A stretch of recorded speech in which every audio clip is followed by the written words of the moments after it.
جب منافقین نے نبی کریم صلی اللہ علیہ وآلہ وسلم پر حملہ کیا تو نبی کریم صلی اللہ علیہ وآلہ وسلم کے ساتھ صرف 2 صحابہ کرام تھے۔ نبی کریم صلی اللہ علیہ وآلہ وسلم پر جب حملہ ہوا تو ان دونوں صحابہ کرام علیہ اجمعین نے نبی صلی اللہ علیہ وآلہ وسلم سے عرض کی، یا رسول اللہ صلی اللہ علیہ وآلہ وسلم، لگتا ہے کہ ہمارے اوپر ڈاکوؤں اور چوروں نے حملہ کر دیا ہے اور وہ ہمارا مال اور اسباب لوٹنے کے در پہ ہیں۔ نبی صلی اللہ علیہ وآلہ وسلم نے ارشاد فرمایا کہ اے میرے پیارے صحابہ، یہ کچھ چور، ڈاکو یا لٹیرے نہیں ہیں، بلکہ یہ صحابہ کرام کے لبادے میں چھپے ہوئے وہ منافقین ہیں جو مجھے قتل کرنا چاہتے ہیں۔ اے میرے صحابہ، ذرا غور سے دیکھ کر بتاؤ کہ یہ کون کون سے لوگ ہیں۔ جب حضرت حذیفہ بن یمان رضی اللہ تعالی عنہ نے ان منافقین کے گروہ کی جانب نظر دوڑا کر دیکھا تو حضرت حذیفہ بن یمان رضی اللہ تعالی عنہ کیا دیکھتے ہیں کہ ان منافقین کے اندر حضرت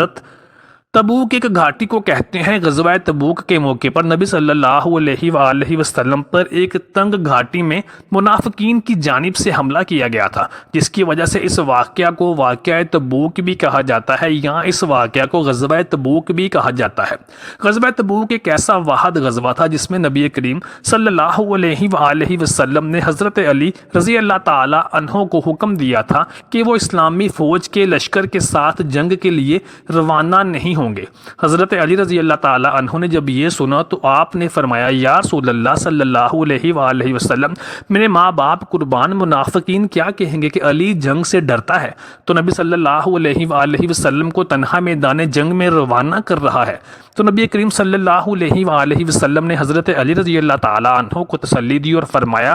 کہ تم مدینہ میں میرے جانشین اور نائب کے طور پر رہو گے، اور کیا تمہیں یہ پسند نہیں کہ میری تمہارے ساتھ وہی نسبت ہو جو حضرت موسیٰ علیہ السلام کی حضرت ہارون کے ساتھ تھی، لیکن یاد رکھنا کہ میرے بعد کوئی نبی نہیں ہوگا۔ حضرت علی کرم اللہ وجہ الکریم نے جب یہ سنا تو نبی کریم صلی اللہ علیہ وآلہ وسلم کے حکم کی تعمیل بجا لاتے ہوئے مدینہ منورہ میں ہی رک گئے۔ غزوہ تبوک ایک ایسا غزوہ تھا جس میں اللہ تعالیٰ نے نبی کریم صلی اللہ علیہ وآلہ وسلم کو یہ حکم دیا تھا کہ اس میں آپ کے تمام صحابہ اور عام مسلمانوں کا شرکت کرنا لازمی ہے، کیونکہ یہ رومیوں اور ایرانیوں کی سپر پاور کے خلاف ایک حتمی جنگ تھی جس کے اندر ہر مسلمان کی شرکت اللہ تبارک و تعالی نے لازمی قرار دے دی تھی، کیونکہ اس سے پہلے کسی بھی غزوہ میں مسلمانوں کو لازمی شرکت ہونے پر پابندی نہیں تھی۔ موسم گرم اور مرطوب تھا اور مسلمانوں کی تمام فصلیں اور اناج پک کر تیار ہو چکے تھے۔ اللہ تعالیٰ نے ان کے اوپر ایسی آزمائش نازل کی تھی کہ اگر وہ جنگ کے میدان میں جاتے تو ان کو جان سے جانے کا خدشہ تھا اور پیچھے قحط سالی کا سامنا بھی کرنا پڑ سکتا تھا، لیکن نبی محترم صلی اللہ علیہ وآلہ وسلم کے جانسار صحابہ علیہ اجمعین جو نبی صلی اللہ علیہ وآلہ وسلم کے ایک اشارے پر کٹ مرنے کو اور اپنی جان قربان کرنے کو تیار تھے، انہوں نے نبی محترم صلی اللہ علیہ وآلہ وسلم کے ساتھ رخت سفر باندھا اور غزوہ تبوک کی جانب رواں دواں ہو گئے۔ لیکن منافقین بہانے تلاش کرنے لگے۔ وہ کبھی گرم موسم کا بہانہ بناتے تو کبھی اپنے بیوی بچوں کو اکیلے چھوڑ کر نہ جانے کا بہانہ کرتے، اور کبھی کہتے کہ فصلوں کی کٹائی کا وقت ہے، اناج پک چکا ہے۔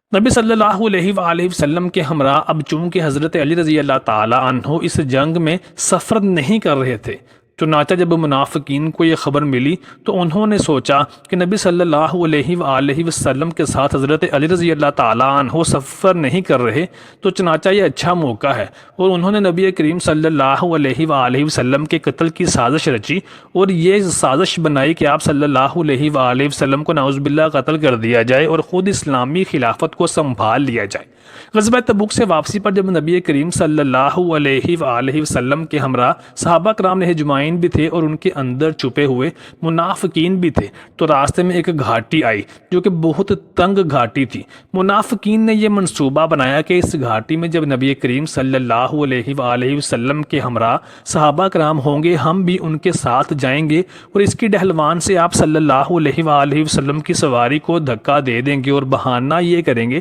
کہ نبی کریم صلی اللہ علیہ وآلہ وسلم کی سواری پھسل کر گر گئی ہے، اس میں ہمارا کوئی قصور نہیں اور اس سے ہمارے اوپر بھی شک نہیں کیا جائے گا۔ نبی کریم صلی اللہ علیہ وآلہ وسلم کو اللہ تبارک و تعالیٰ کی جانب سے وحی کے ذریعے منافقین کے اس ناپاک منصوبے سے آگاہ کر دیا گیا۔ تو نبی کریم صلی اللہ علیہ وآلہ وسلم کو حکم دیا گیا کہ اپنے صرف 2 صحابہ کو اپنے ساتھ لے کر گھاٹی پر تشریف لے جائیں اور باقی تمام صحابہ علیہ اجمعین کو گھاٹی کی دوسری جانب سے سفر جاری رکھنے کا حکم دیں۔ نبی کریم صلی اللہ علیہ وآلہ وسلم نے ایسا ہی کیا۔ جب منافقین نے یہ سنا تو وہ پریشان ہو گئے کہ اب نبی صلی اللہ علیہ وآلہ وسلم کے اوپر حملہ کیسے کریں گے۔ چنانچہ جب نبی کریم صلی اللہ علیہ وآلہ وسلم اس تنگ اور دشوار گزار گھاٹی پر حضرت حذیفہ بن یمان اور حضرت عمار بن یاسر رضی اللہ تعالیٰ عنہ اجمعین کے ہمراہ اس گھاٹی سے اترنے لگے تو منافقین نے یہ منصوبہ بنایا کہ ہم پیچھے سے تیزی کے ساتھ اپنی سواریوں کو دوڑاتے اور بھگاتے ہوئے آئیں گے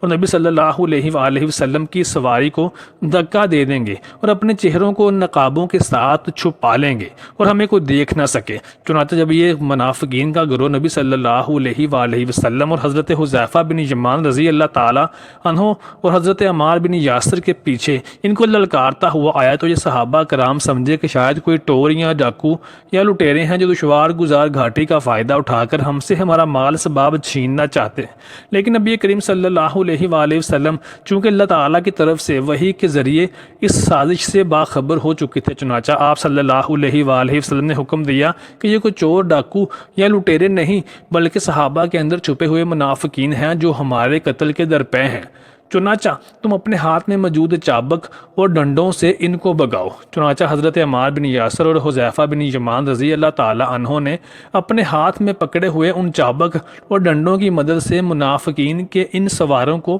پیچھے ہٹنے پر مجبور کر دیا، لیکن حذیفہ بن یمان رضی اللہ تعالیٰ عنہ اور حضرت عمار بن یاسر رضی اللہ تعالیٰ عنہ ان منافقین کے چہروں کو صحیح طرح سے دیکھ نہ سکے کیونکہ انہوں نے اپنے چہروں کو نقابوں کے ذریعے چھپا رکھا تھا۔ لیکن بعد میں نبی کریم صلی اللہ علیہ وآلہ وسلم نے اپنے ان دونوں جانسار اور پیارے صحابہ کرام کو جنہوں نے اپنی جان کی پرواہ کیے بغیر نبی صلی اللہ علیہ وآلہ وسلم کی حفاظت فرمائی تھی، ان کو ان منافقین کے نام بتائے، مگر نبی صلی اللہ علیہ وآلہ وسلم نے ساتھ ہی ان دونوں صحابہ کو نصیحت کی کہ کسی کے سامنے ان کے نام ذکر مت کرنا، اور یہی وجہ تھی کہ حضرت حذیفہ بن یمان رضی اللہ تعالیٰ عنہ اور عمار بن یاسر رضی اللہ تعالیٰ عنہ نے پوری زندگی کبھی بھی ان منافقین کے نام مسلمانوں کو نہ بتائے۔